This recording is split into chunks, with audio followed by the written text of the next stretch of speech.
আজি মই ৰান্ধিম ঢেকীয়া শাক আৰু মাছ খৰিচা টেঙাৰ আঞ্জা। তাৰ কাৰণে লৈছোঁ ঢেকীয়া শাক। এতিয়া মই শাককেইডাল ধুই লওঁ, ধুই ভালকৈ ছিঙি আগত কাটি ল'ম। এতিয়া মই ঢেকীয়াকেইডাল কাটি ল'লোঁ। এতিয়া কেৰাহী গৰম হৈ গ'ল, ইয়াত মই এতিয়া মিঠাতেল দি দিছোঁ।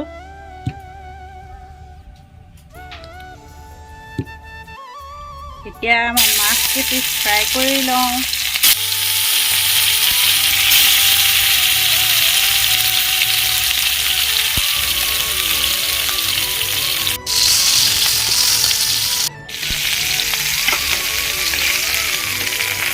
এতিয়া মোৰ মাছটো ফ্ৰাই কৰা হৈ গ'ল। সেইখিনি তেলতে মই এতিয়া এটা পিঁয়াজ কাটি দিছোঁ, দুটা শুকান জলকীয়া দি দিছোঁ।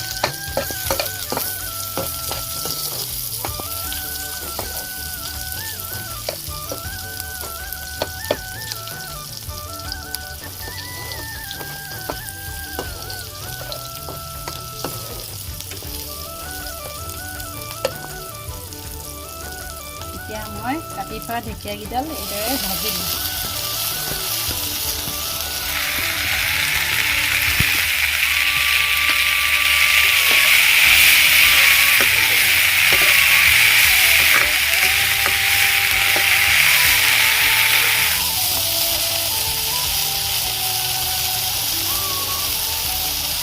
সোৱাদ অনুসৰি নিমখ দিলোঁ,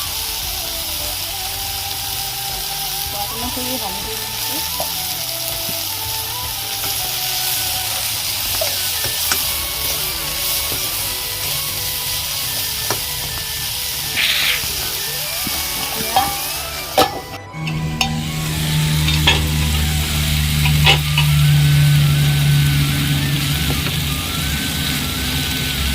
এতিয়া এনেকৈ ঢেকীয়াখিনি সিজি গ'ল, মই ইয়াত এতিয়া অলপ গৰম পানী দি দিম।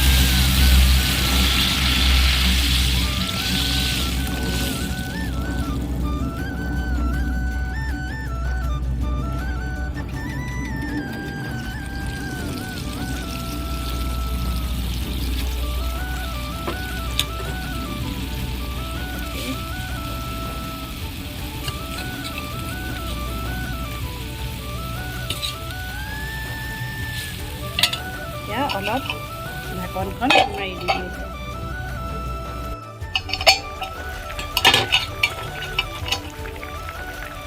ইয়াতে মই ডাঙৰ চামুচে 2 চামুচ খৰিচা দি দিছোঁ।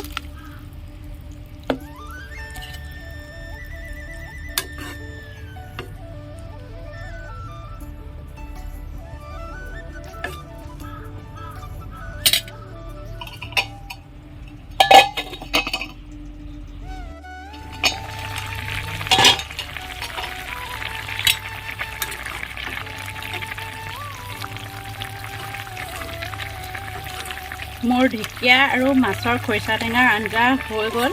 আৰু যদি চাই ভাল লাগে লাইক, কমেণ্ট, ছাবস্ক্ৰাইব কৰি দিব।